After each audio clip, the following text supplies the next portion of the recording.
unknown events and connections mixed with what appears to be some extra-dimensional or spiritual influence. Sure. I mean, that is really the overarching theme. What are the sinister forces? We find in history, in American history, that people have literally blamed sinister forces for the things that have gone on.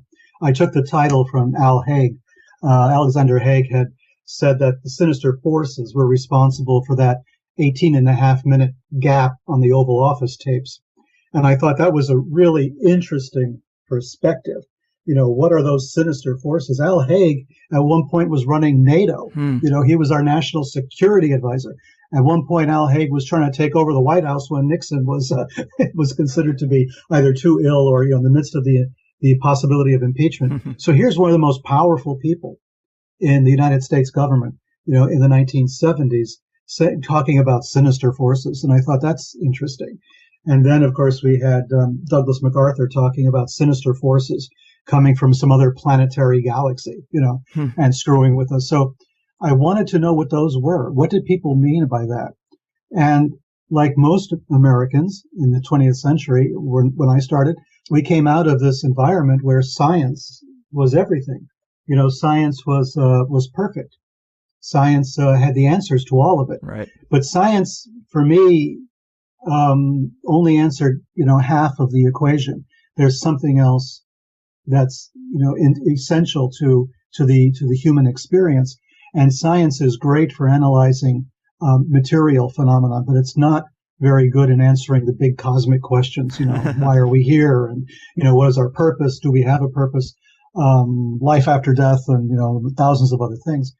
So I started to look more deeply. What does religion and spirituality have to say about reality itself? What does it have to say about the world that we're living in? Does it answer things that science doesn't? And I found traces of this all throughout American history, focusing just on American history and sinister forces. I found that there was a thread running through our history where events that seem to be unrelated are actually deeply related to each other. And the connective tissue is usually something so totally bizarre and so totally off the wall that, of course, we ignore it. We ignore it because we don't know how to confront it. It's a little bit like the UFO experience, Right. We have to ignore it because we can't explain it. Since we can't explain it, we ignore it. And because we're ignoring it, we can't explain it. It's catch-22. Yeah. But that's where we are. So we've relied so much on science to answer questions for us that we are neglecting an entire aspect of what it is to be human. And in some cases, by doing that, we've ignored connective tissue that exists between political events and political actors that, quite frankly, I found totally baffling and totally shocking. I don't even know where to begin with sinister forces, but we talk about coincidence. Coincidence is a very unscientific term, but science will use that term when it can't explain what happened. So take, for instance, the Texas Tower shooting, right? In Texas, University of Texas, a guy goes up to a tower and starts shooting people. Eventually, a police captain is brought in. The shooter is captured, killed. All kinds of things happen surrounding this particular event. But people didn't realize that this entire episode had been prefigured in a novel that was published years before, which even got the name of the police captain right, even though he wasn't even in the police department at the time. So what was that all about? How did that happen? Right. It's okay to have like a general idea. Some nut goes onto the top of a tower and starts shooting people. I guess, eventually some novelists would have to come out with that. But to get the name of the police captain right, that's absurd. Okay, that's insane. So that prompted me to look further. And naturally, the ties to the Kennedy assassination was the next step in this process of me looking at that and thinking, oh, no, this is not possible. These people could not have been involved. No, wait a minute. Who's this? And connecting the dots, as you said, there's a lot of dots out there, but when you start connecting them, it gives you a different picture of reality. It gives you a different picture of what's going on. Like you mentioned, a kind of quantum approach to history. And I always ask people, was the Kennedy assassination a particle or a wave? It depends on how you look at it. Was there a conspiracy or not? You can make a very good case that there was no conspiracy whatsoever, which is what the Warren Commission did. with voluminous documents and piles of paperwork. But at the same time, you can make a very good, almost, I would say, airtight case that there was definitely a conspiracy involved. But you're not going to like the details. Mm-hmm. You know, the details of that conspiracy involve things that we generally ignore and we don't want to look at. And it involves spirituality. It involves weird churches. It involves a bunch of people thinking they were in contact with a UFO in Maine in 1952. It has all of these connective threads, and they all point directly at the assassination. How is that possible? And when I started looking at that, and I began to stop and say, okay, let's look at history. Let's just focus on American history, because this phenomenon is true for all history, basically around the world. But let's just start with American history and see where it leads us. And that, led to Sinister Forces. It's 3 volumes, and as you mentioned, it's pretty dense. Yeah. I have to apologize for that, but that was the only way to really make a case, was to pile on the evidence the way the Warren Commission did. Yeah. You got to do the same thing and use their tools against them, essentially, and say, okay, we're going to take a Warren Commission approach to this. Let's just pile in the documentation. Show me, where it's wrong. Maybe you don't like my interpretation or the spin that I put on these things. But if you just look at the documents themselves, there's nothing you can do to disavow it. Mm-hmm. We did have a bunch of people meeting in the woods in Maine in 1952, having a seance, contacting a saucer that was hovering over the planet. And 10 years later, these same people are involved in the Kennedy assassination. Mm-hmm. I mean, directly involved in the Kennedy assassination, not sort of really weird peripherally. This one knew that one, knew this one, knew that one. I'm talking about 2 handshakes away. Yeah, it's pretty unbelievable. It's very trippy. And I do want to talk about those threads and JFK and the seance, but let's just back up for a bit, because the Sinister Forces trilogy, it covers so much ground, and one area that really blew my mind was just all the relics and the evidence of a rich pre-Columbian history that our culture really refuses to acknowledge. And to quote the first book in the series, you say, "There is an ancient America that lurks beneath the threshold of our collective corn-fed consciousness." And I really love that. I think you're spot on. And it's also interesting, if you put any stock in the idea of spiritual forces influencing particular places or areas geographically, it would be pretty important to learn the pre-Columbian history, yet we know very little. But, of the things that you've learned about this ancient America, what have you found most interesting? Well, the fact that you can look at our continent, at North America, with the same wonder that you can look at the Middle East, for instance, Egypt or Mesopotamia or Stonehenge in England, or the vast temples in Mexico and Guatemala and Honduras. I mean, North America is replete with ancient monuments. And because they were made of earth instead of being made of stone, we kind of didn't see them for a long time. Some people did, and some people made drawings of them, and they excavated there totally amateurishly, probably ruined a lot of data, ruined a lot of information that way. But there's no doubt that we had ancient civilizations in the North American continent, and they were capable of just the same degree of sophistication in creating their earthworks as the Egyptians were in building their pyramids. As an example, they were just as capable. In fact, some of the mounds, because they were a mound builder culture, they just built earthen mounds. Some of the mounds are actually larger and have more volume than the pyramids of Egypt, than the Great Pyramid. We're talking about people who are very sophisticated. The serpent mound is a good example of an astronomically oriented earthworks. The people had the same ideas about, adjusting their life and building their life around cosmic cycles. All of this was there. They just simply didn't leave much in the way of writing behind. Mm-hmm. But they did develop this very active civilization. And I was drawn to this accidentally. I had absolutely no knowledge of it, like most Americans. You walk over these mounds not knowing that you're walking over the remains of an ancient civilization. And I was drawn to it through accident. I was researching Charles Manson, of all things. So I decided to go to Charlie's hometown, basically. The birth certificate says he was born in Cincinnati, but he grew up in Ashland, Kentucky. So I said, okay, let me go there. I just want to see the environment. Manson was kind of the touchstone for all of this, because Manson seemed to combine in himself a lot of these same elements that I was concerned about. I mean, he was Scientology clear, on one hand. Mm-hmm. He was responsible, of course, for the Manson family murders on the other, but there was so much other stuff going on. He was at, Boys Town, for crying out loud. He was in all sorts of places. And I just wanted to see it for myself. So using Manson as kind of the way into the story about American history, I drove down from Rhode Island, where I was living at the time, and all the way down to Ashland, Kentucky, and realizing that so many towns in West Virginia and Kentucky and Northern Virginia were homes to some of the world's most, or some of our country's most infamous serial killers.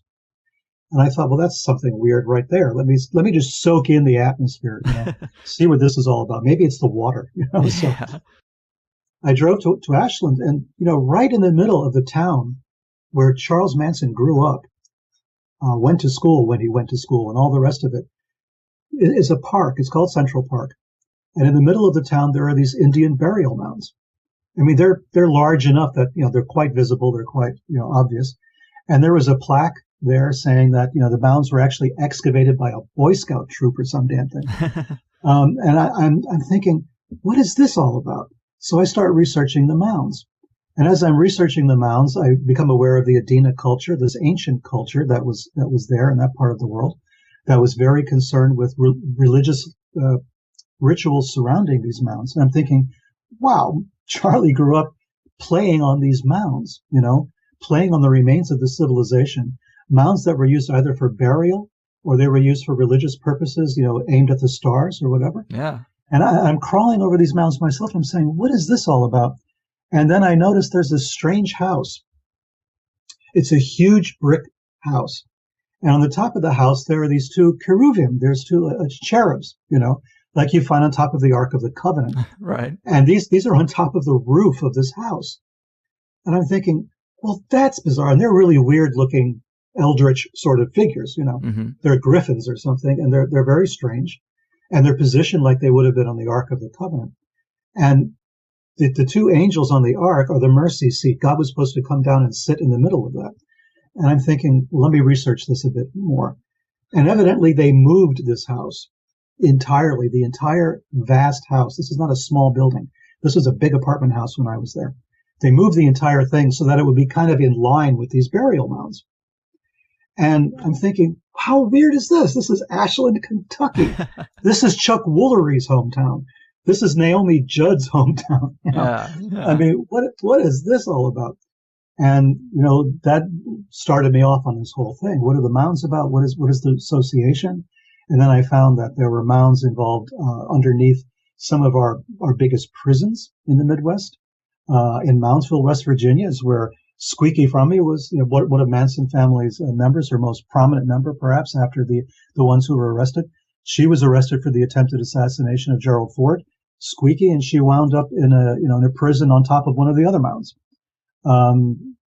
Henry Lee Lucas, very famous killer, was incarcerated in Chillicothe, Ohio, on top of another burial mound. There was this association of burial mounds with prisons in American consciousness. Somehow we did that, whether deliberately or accidentally. So I began to wonder, what is the meaning of this? Are we, is America, as I say in Sinister Forces, is it a haunted house? Are we living in a haunted house? Are there ghosts here, in a sense, from civilizations long past that we've been ignoring? And could that be, an element of our consciousness as human beings? Are we, in a sense, kind of possessed or haunted by these ancient civilizations that we've basically trashed? Mm-hmm. Yeah, it's a really fascinating study with a lot of connections that I had never heard before. And it does make you think, because like you say in the book, Native Americans, there's an area of West Virginia where they have legends, don't go there. This area where the Mothman flare-up happened. And it exactly makes you think about spirits and entities and maybe a subtle possession of sorts. And yeah, it's very trippy, but maybe we're not as in control as we always think we are. No, I think we're in control, of some of the things that we do, but I think our motivations are quite often unconscious, that we don't know why we're doing the things that we do. And I think that's part of the problem. We don't know why. We don't have a connection to this land. to this territory. The way people in other countries, have connection to their territory, they identify with their land, with their landmarks, with their history going back hundreds, thousands of years. We are a transient population, basically. We've come from everywhere with no direct connection to our land, to the territory we're living in. Yeah. The people who lived here before, we basically slaughtered as much as we could, or they existed and dropped out of sight even before the Native American populations, as we know them, showed up. So there's something going on here. We're not as connected. We're kind of adrift on this landscape. And our only points of tension sometimes are these weird, bizarre architectural, geographical phenomena that we don't know anything about, that we just build our houses on top of. We unconsciously kind of understand this. If we look at American filmmaking over the last 20, 30 years, there's this idea that we build houses on Indian burial grounds. Yeah. Right. It was there in The Shining, a very good example, or it was there in Poltergeist. Mm-hmm. Pet Cemetery. There you go. And the other film with John Cusack, the one where all these different personalities are inhabiting this motel, there are these allusions constantly to an Indian burial ground, which is never discussed anymore in the film. It just happens to be there. There's brochures in the motel saying, this is an Indian burial ground. I think the film was called Identity. Yes. So there's this idea that there's a connection between the burial grounds and our weird behavior, and I think this is something that's really worth looking into. It is. And of course, when you talk about the founders of America, we know a good chunk of them were Freemasons, and they have their own esoteric beliefs and practices.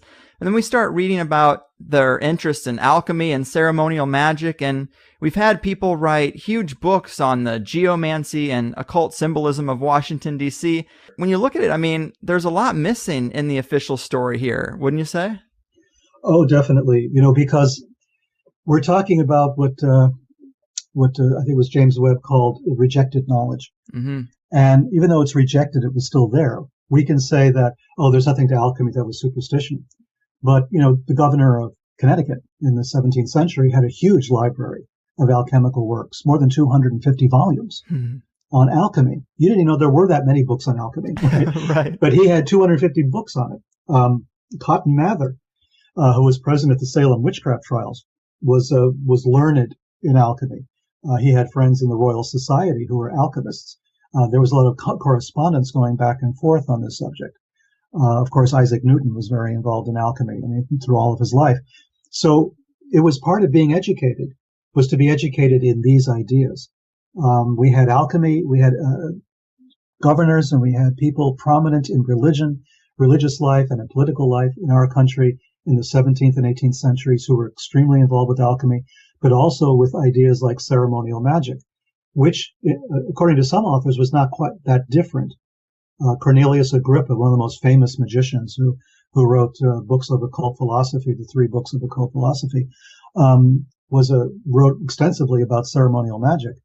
But what was not so well known was that he was also a practicing alchemist, and an alchemical laboratory went with him wherever he went. Huh. So there's this crossover between alchemy as a kind of pseudoscience, the way it's described today, as a forerunner to alchemy, which it was not.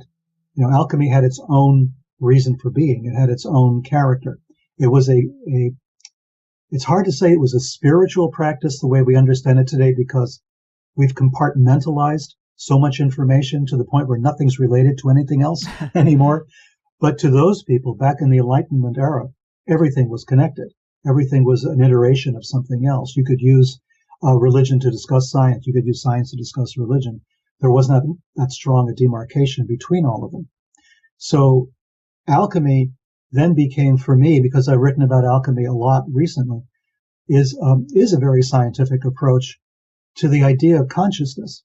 It was basically a consciousness science that said you have to use all the tools available to you as a human being to understand what reality is. And once you do that, you can cause change to occur in the material world. And that's what alchemy was about. It was about going backwards in space and time to the point where the universe was created and understanding that process and then bringing it forward.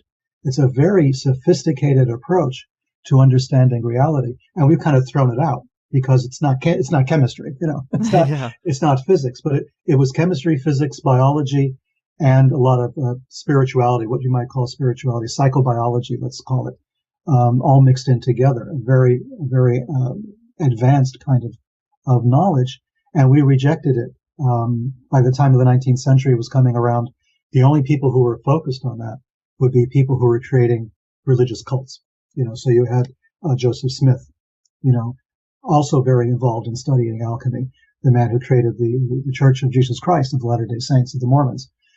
He was conducting rituals in New York, basically using Agrippa's formulas, magic circles, wands, lamps, incense, the whole thing, trying to contact spiritual forces. And that was the origin of, the Book of Mormon.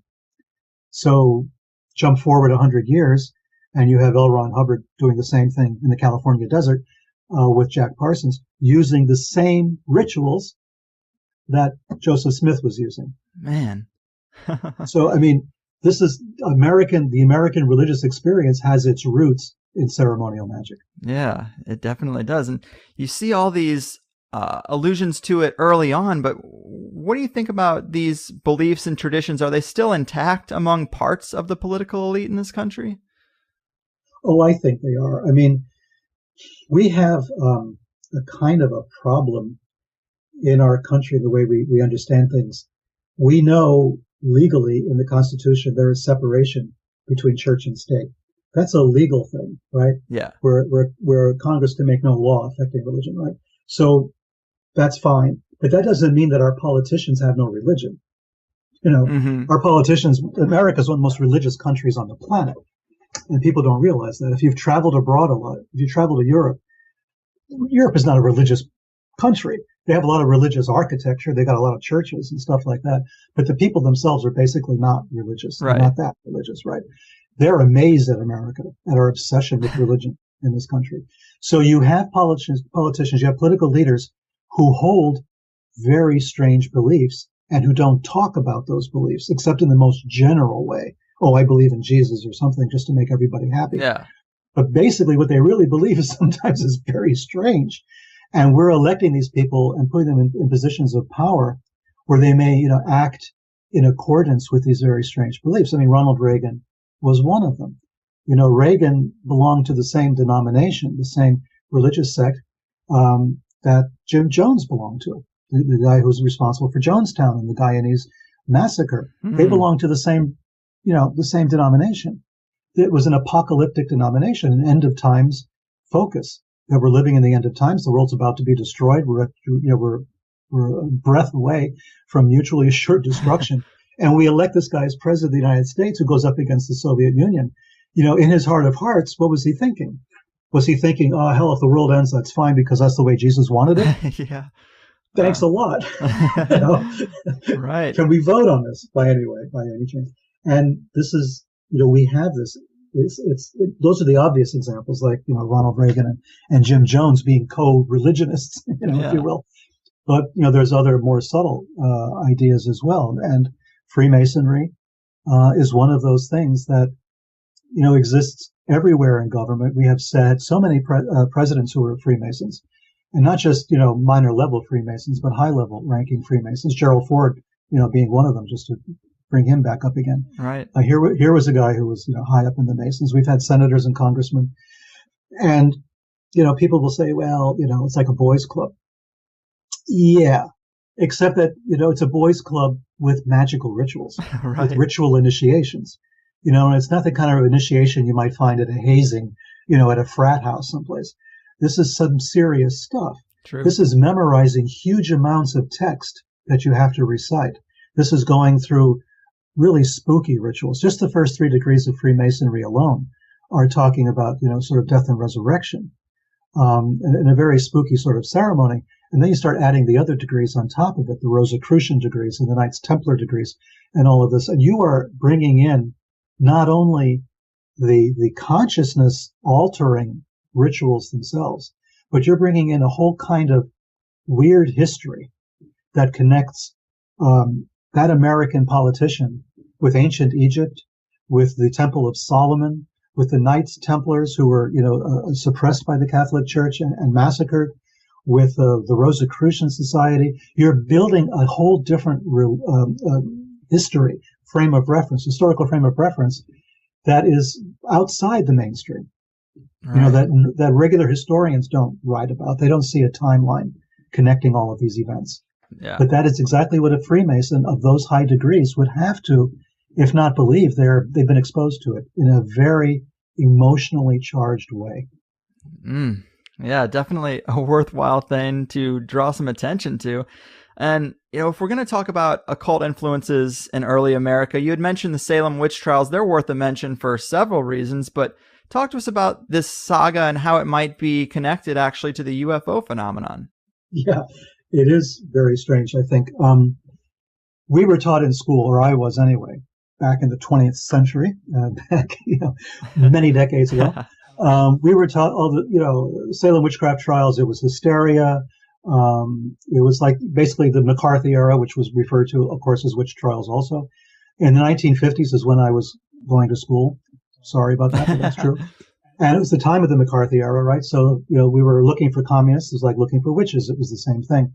And believe me, I've gone through this a number of times already, and now we're in a similar situation today. So in those days, it was communists on the one hand. You had Arthur Miller writing The Crucible, which was a metaphor for what was going on. And we were taught that there were no witches in Salem, that this was all trumped up, that this was people getting hysterical and blaming each other for things, and a bunch of teenage girls going nuts, and there was nothing to it at all. Mm-hmm. Well, yes and no. I mean, there was witchcraft in Salem. There was alchemy. There was ceremonial magic throughout Massachusetts and Rhode Island, the Providence plantations and all of that, all the way going to Connecticut. There were practices of that nature. We're pretty sure that at least one or two of those accused in Salem were actually practicing occultists of some kind. That's what modern scholarship has demonstrated. Wow. There is sufficient evidence that there was witchcraft going on there. Now, whether Tituba, the slave, was actually involved in it or not is a different story. There was two different streams or currents of occult practice taking place in that part of the world. One was the European-centered occult practices that we already talked about, ceremonial magic, Agrippa, alchemy, and all of that. And then there was what Tituba represented, which was a kind of native Caribbean type of magical practice. So you had two streams running, and they kind of collided in Salem. Tituba, when I was a kid in school, they kind of made Tituba appear to be a black woman, an African-American slave. Mm-hmm. And she wasn't. She was an Arawak Indian. She was from the Native American race. She was enslaved down there in the Caribbean. She was bought by one of the people, the minister who was running Salem, the Salem Church at that time, and brought up to Massachusetts. That's a weird connection right there. There weren't that many Arawak left. They had been slaughtered for the most part after Columbus, when there were uprisings and all of that, and the Arawak were gone after very viciously by the Spanish in that part of the world, by the conquistadores. So you didn't have many Arawak left, but Tituba seems to have been one of them. There's been some good scholarship on that. Mm-hmm. And it seems as though her ethnic origins go back to Guyana, which of course is where we have the Jonestown massacre a little bit later. So I'm not saying there's a direct connection, but it's a very suggestive one. Right. I call it Tituba's revenge, But anyway, so, or maybe it's cigarette smoking is because that was an Arawak thing too.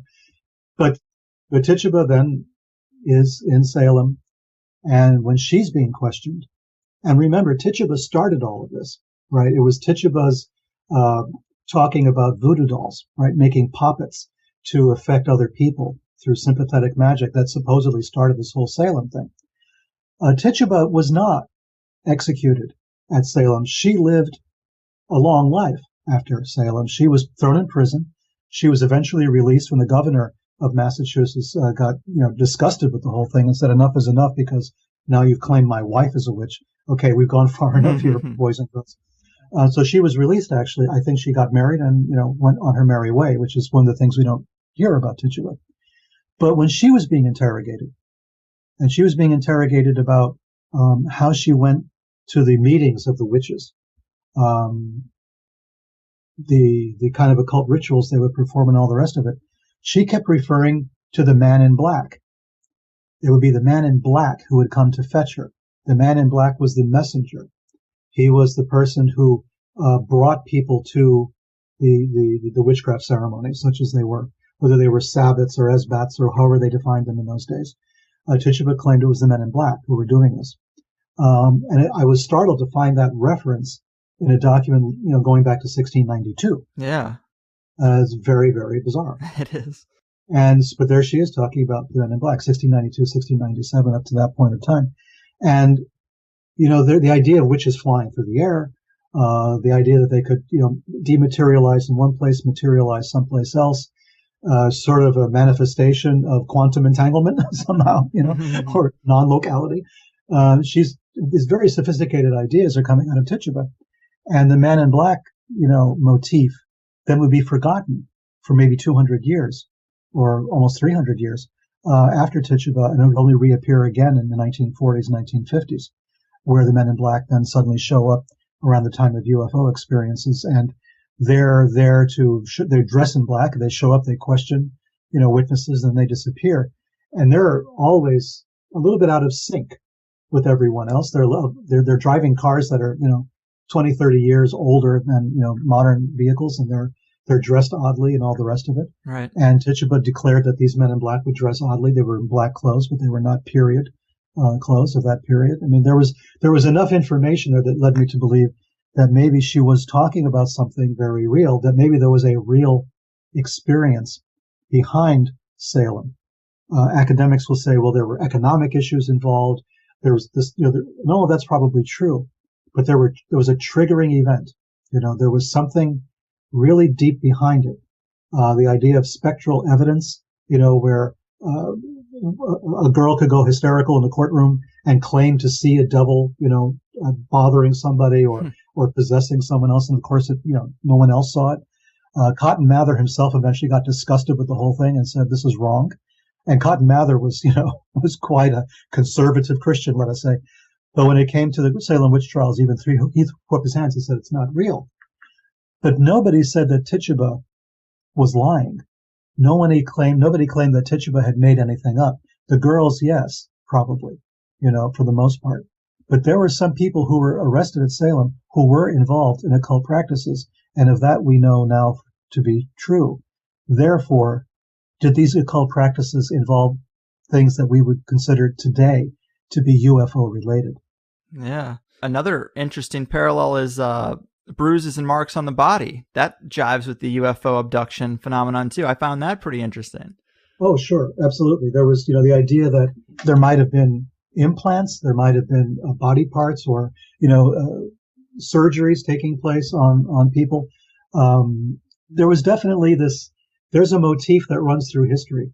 And it didn't start at Salem. It started, of course, much, much earlier on. But we see this motif everywhere. We see it in the sacrifices of the Aztecs in Mexico. We see this concept that your organs are not really your own, that they belong to the gods. And the gods can come and collect them at any time. And therefore, to forestall the gods coming back and wreaking havoc, we're going to select our own sacrifices. We're going to kill people and offer up their organs to the gods, which keeps the gods away from the rest of us. I've been doing a lot of research on that lately. And I'm reading deeply into the Aztec annals and the Popol Vuh and everything else coming around from the Maya and even the Inca records. And if you look at it from the point of view that this could be part of that same phenomenon, then suddenly it all starts to make sense. There's a recurring motif throughout world literature that seems to be that our blood is not our own, that our organs not our own, that we ourselves are not our own. We don't actually own ourselves. We're not as autonomous as we think we are. And what is the reason for that? Why do we think that? Why do so many cultures have that belief? And in the Aztec case, they were terrified by this. People would willingly, voluntarily offer up their blood, to various shrines. They would pass a shrine on the road to an Aztec god, and they would open their veins, and offer some of their blood to that shrine before going on. This was the concept they had. And to me, that's fascinating from the point of view of genetics and evolution. What does this all mean? Is there a genetic connection to this? And what is it? So That's kind of the work I've been doing these days. That is an interesting thread too. But yeah, so many flare-ups throughout history. It becomes more and more apparent we might just be playthings for the gods, playthings for these sinister forces. And I'm really interested in the belief systems of the elite, their experiences with ceremonial magic, and really just how much contact with otherworldly entities there could be and how that influence could spread across the culture. So the story of the Nine is really amazing. It's probably the best example that there is meat on those bones, and you cover it so well. Can you tell us a little bit more about this farmhouse seance and some of the elite families that were there? It sounds pretty weird when you put it that way, doesn't it? It does. That old farmhouse seance. You have this sort of American Gothic idea of a couple of people in overalls and a pitchfork, but actually it was totally different. And it is, I think, the best example of this. And a man called Andrija Puharich wrote about it very famously. I mean, he was not bashful about talking about this. That's why it's so well documented, and yet nobody put the two and two together. Andrija Puharich was a American-born scientist of Yugoslav background. He was a medical doctor. He was an entrepreneur. He experimented with scientific devices and that sort of thing. And during the Korean War, he was, I believe, he had the rank of major in the U.S. Army, but he was based out of Edgewood Arsenal in Maryland, which was, of course, where the chemical biological warfare stuff was conducted. And he gave a talk to the military, to the Defense Department personnel, on weaponizing psychic abilities. This is totally documented. It's there. We have names, addresses, and phone numbers. He went there and gave that talk.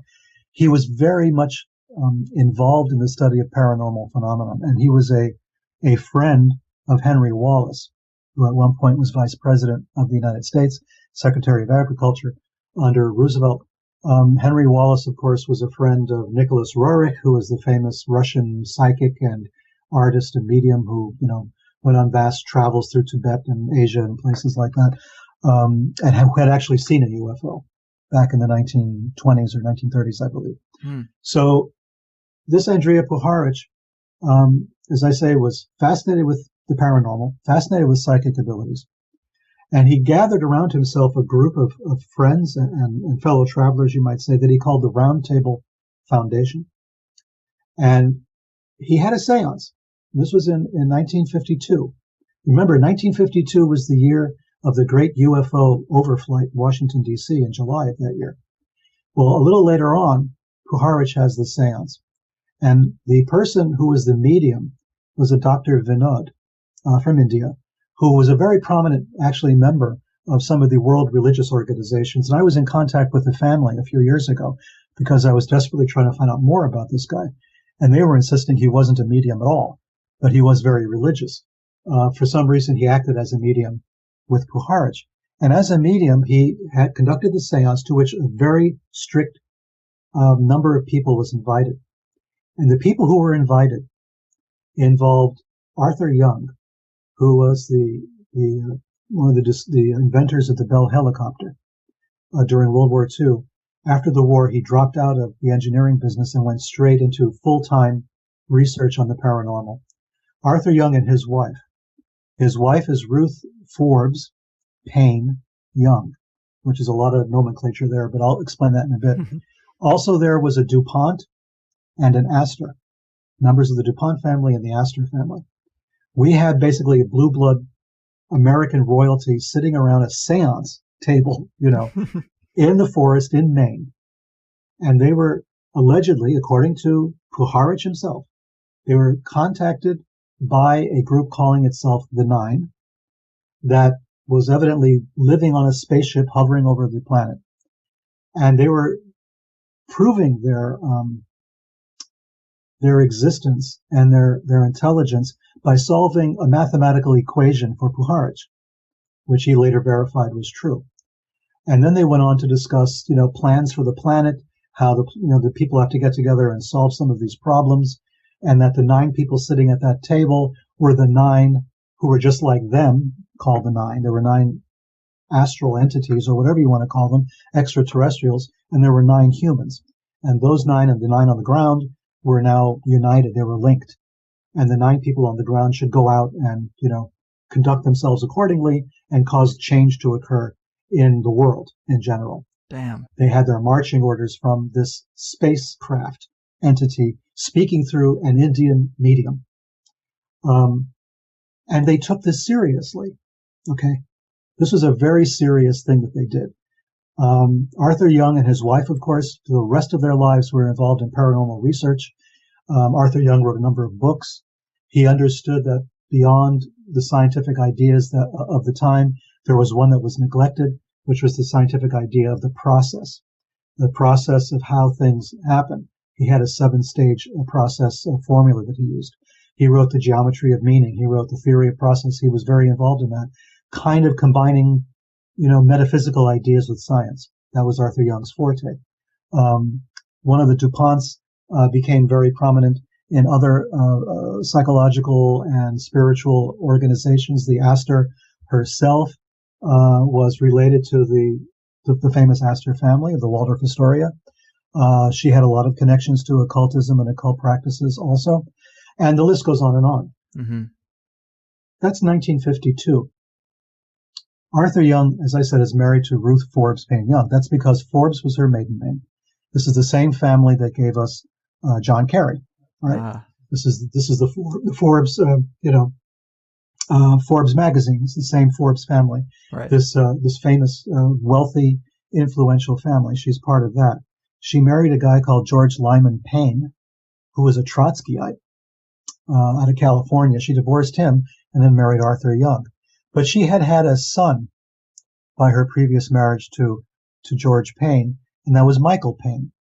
Now, Michael Payne got a job through Arthur Young working for Bell Aerospace in Texas, because Arthur Young still had tremendous connections at Bell. So now Michael Payne, who was seems kind of a lazy ne'er-do-well mostly, gets this kind of cushy job down in Texas, in Dallas. And he's married to another Ruth. He's married to Ruth Payne.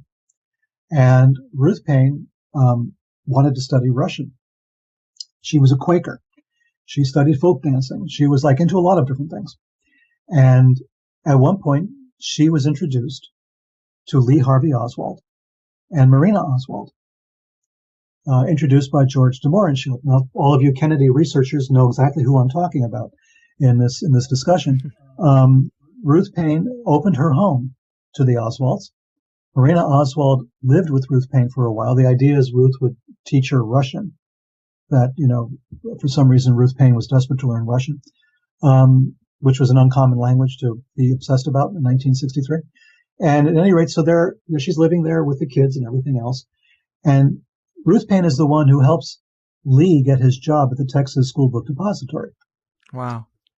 Ruth is also the one who basically gives all the evidence necessary to hang Lee Harvey Oswald to the Dallas police. She has stuff in her garage that belongs to Lee, and she gives him up, basically. They are members of the ACLU, she and her husband, Michael Payne. They don't arrange for a lawyer for Lee Oswald, even though Lee is asking for a lawyer in one of his television things after he was arrested. They don't bother to move an inch to get him a lawyer.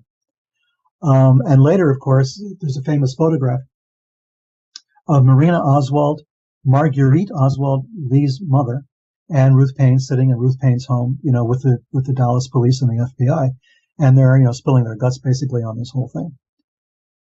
About 2 months before the assassination, Ruth Payne, out of Texas, goes on vacation, and she goes up to Philadelphia and hangs out with Arthur Young and his wife, Ruth. We don't know what was discussed. We don't know what she had a Russian defector living in her house, right? How many Americans had Russian defectors living in their house in 1963? I can tell you probably, 10 or less, right? So this is amazing, right? Yeah. She has a Russian defector. They talked about this. Mm-hmm. This was an object of discussion. After the assassination, Ruth Payne, out of Dallas, Irving, Texas, technically, is called in front of the Warren Commission to give her testimony because she's a crucial person in all of this. I read through all of her testimony, In the very first interview she's doing in front of the Warren people, the Warren Commission, who's on the Warren Commission? Allen Dulles, right? Former head of the CIA. Mm-hmm. Allen Dulles is sitting there, probably smoking his pipe during the whole thing. Ruth Paine starts to talk about her trip up to Philadelphia to meet Arthur Young. Allen Dulles cuts her off immediately. If you read the transcript, it's obvious. She's starting to talk about this trip. He cuts her off. He makes a few jokes, and he totally sidetracks the entire conversation. We never hear about her trip to Philadelphia. We never hear Arthur Young mentioned. We never hear what she was doing up there. We never hear what was discussed. Allen Dulles made sure of that. Wow. Why was this so? Well, as it turns out, Arthur Young's wife, Ruth Young, her best friend was Allen Dulles' mistress. Known her for years. They were best friends together for a long time. Dulles knew what was going on in the Arthur Young household.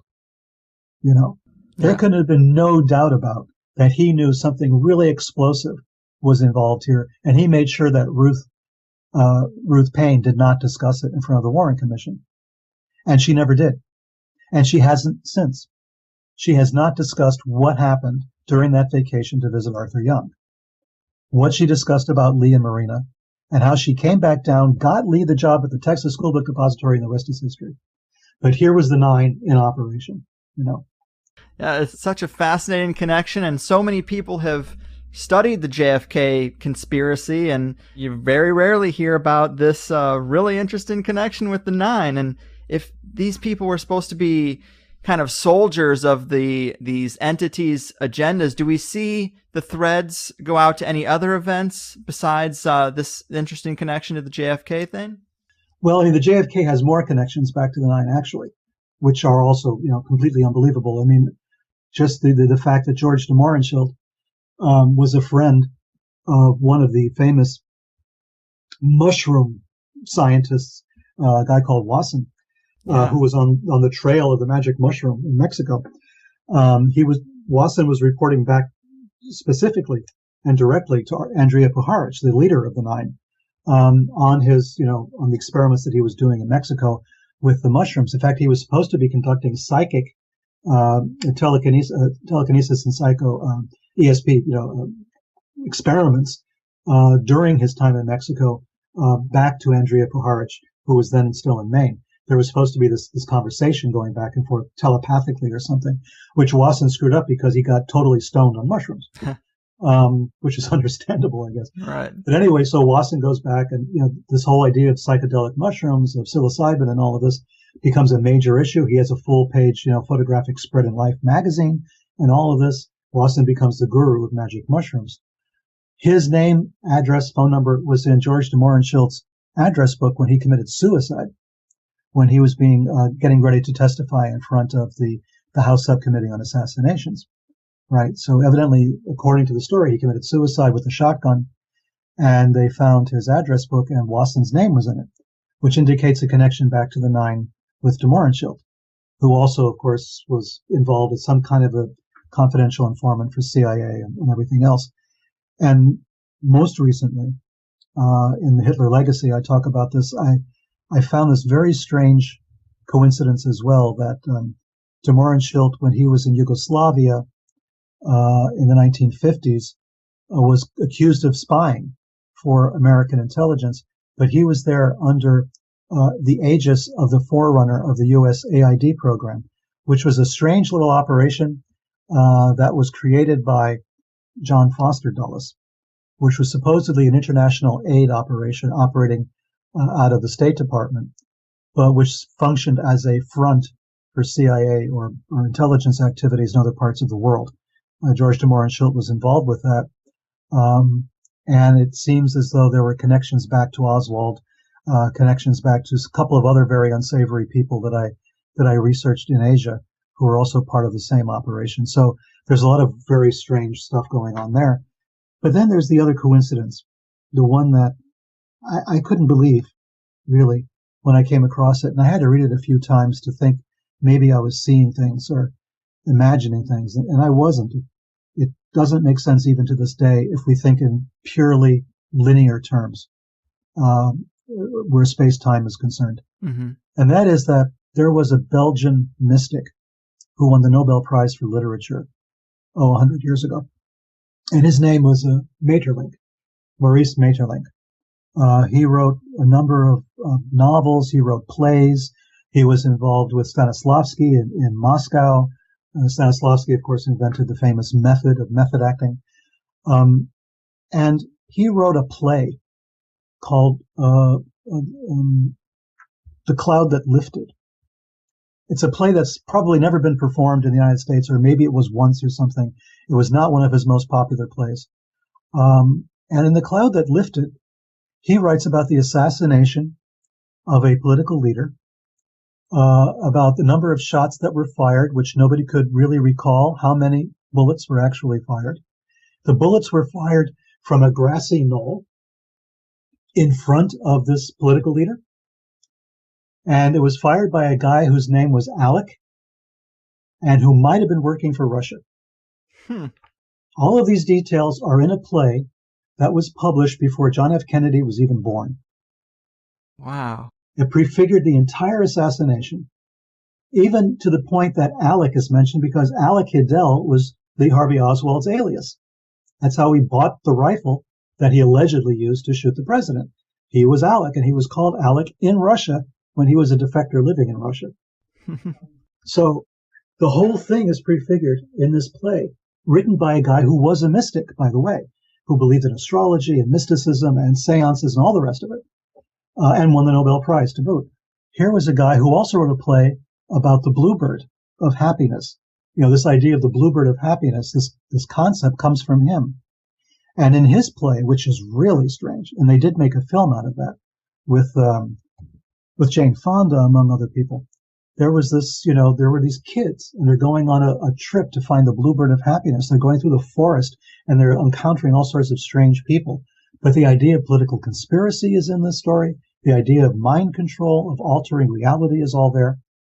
And then, of course, we have Operation Bluebird, which was the beginning of the United States mind control, MK Ultra style experiments on behavior control, mind control, brainwashing, and all the rest of it. It was called Bluebird. I think that's quite deliberate. I think it was a deliberate reference to the Maeterlinck play. And if that is so, did they also use The Cloud That Lifted as a template for the assassination of the president?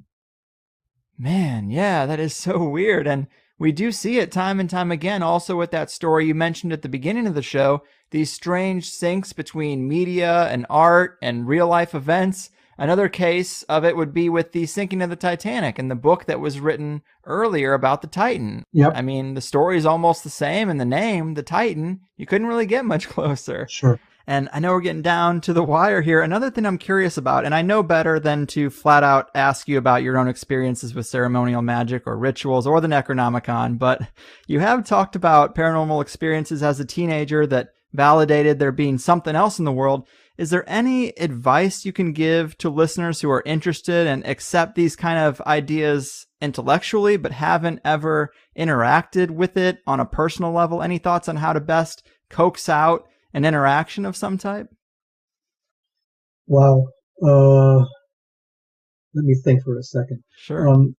The importance is this. I think Israel Regardie, who was another one of Crowley's subjects, you might say, one of the people who worked with Crowley a great deal, had this to say. He said that before you embark on a program like this, it's good to spend a couple of years in therapy first.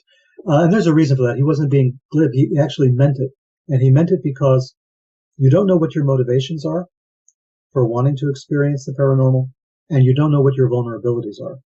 You don't know what might happen if you have an experience that is so far outside the realm of the norm that it could, conceivably unhinge you, could make you a little crazy.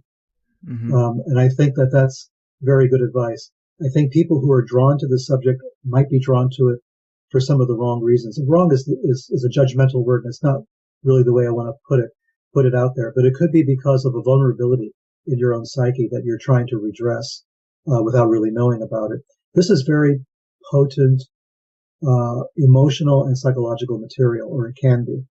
In fact, in the best way, it can be.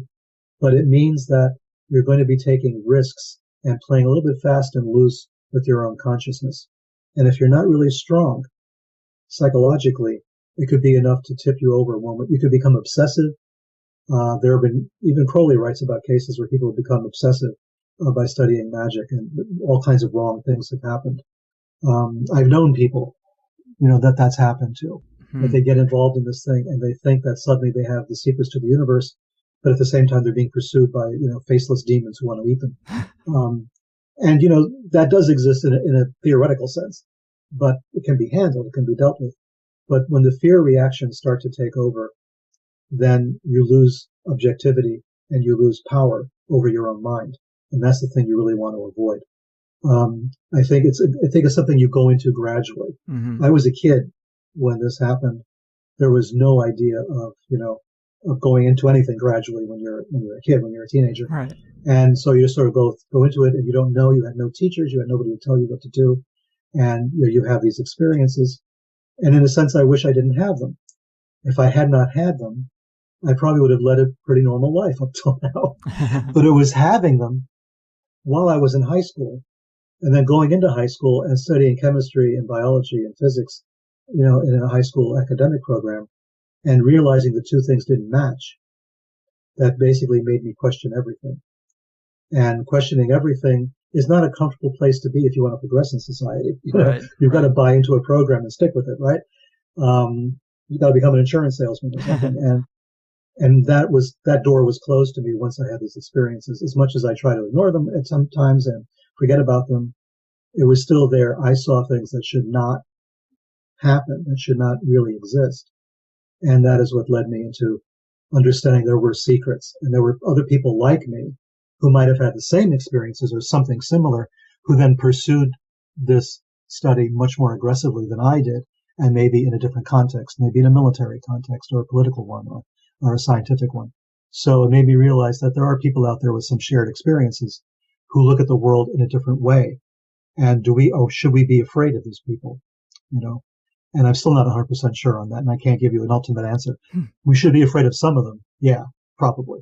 Yeah. And some of them maybe not. And some of them, yeah, I think so. Yeah, I mean, definitely good points. I'm super interested, but until you've had like a personal experience, it's hard to fully pull these things out of mythology and superstition. Sure. And that's definitely why I'm curious, but you're right. Who knows the deep down reason I might be curious. Somewhere in the back of my mind, I might be being subtly possessed into developing an interest. There you go. Who knows? But it could be a very human interest. I mean, this is part of who we are. Remember, Julian Jaynes wrote a book called about the bicameral mind a long time ago. Perhaps you don't remember. It was very big at the time, very controversial. And he said that, human consciousness developed when we learned to shut off one half of our brain. That at one point, as we evolved as hominids, the two halves of the brain were having a conversation. And one half of our brain was the half that we thought we were listening to God talk, right? Yeah. Telling us to do this and to do that. And eventually with evolution, we shut down that part of the brain, or we integrated it so much that we no longer hear it. So it was a kind of schizophrenia. Wow. That the human race lived in a state of schizophrenia for a long time, which is why we never progressed, until we learned to shut down one half of the brain that we could concentrate on other things. So it's probably hardwired into us, this listening to the voices of angels and gods and seeing visions and all the rest of it, which is what one half of our brain does. We've learned to sort of channel it into art or something else, but that wasn't a complete cure. That didn't solve the problem completely. And those of us who are very much involved, in the arts and in creative work may have inadvertently opened those channels, which is what Lovecraft was writing about. Wow. Yeah. I love that perspective. And with these things, of course, you're right. It's important to approach with caution. We do hear a lot of horror stories. Same with psychedelics, really. I mean, some people consider them to be enlightening versus mind melting. Some people never come back. They just become burnouts from the same chemicals that other people attribute to wisdom and enlightenment. Sure. And an example of that we really didn't get to talk about is MK Ultra. And I like how you consider that time period, the things that were going on under that umbrella, as forced ritual initiation. I never considered it that way, but it really was forced initiation without the safeguards and in complete ignorance in a lot of cases. Precisely. And then we sent those people out onto the street. You know? Man. And we wonder why, Yeah, and that has all kinds of threads too. But wow, this has been amazing, man. You are such a wealth of information, and you've written about so much that it's tough to even scratch the surface here. We didn't even talk about wandering bishops, but hopefully we can do this again sometime, Sure, I'd be happy to. Awesome. And before I really cut you loose, can you remind the people about some of your books they can pick up, your website, anything else you're working on? Sure. You can go. I have a website, peterlevenda.com. I don't update it that often. I'm deeply involved in a big project right now that I have to finish as soon as I can. And it's like another Sinister Forces project, basically. So I don't update the stuff as much as I could. But you can get information on peterlevenda.com. Well, and Amazon, of course, has all the books. I mean, it has the Nazi books, the Dark Lord, which is the Kenneth Grant book that you mentioned, as well as other books I've written on Freemasons and on the Mormons and other things as well. So it's all there. I've written books on Tantra. I just came out with a book called The Tantric Alchemist, which is an investigation of alchemy and basically decoding European alchemical texts in light of psychobiology and that sort of thing. So there's a lot of stuff I've been working on. And my last name is spelled Levenda, Levenda. People will spell it L-A.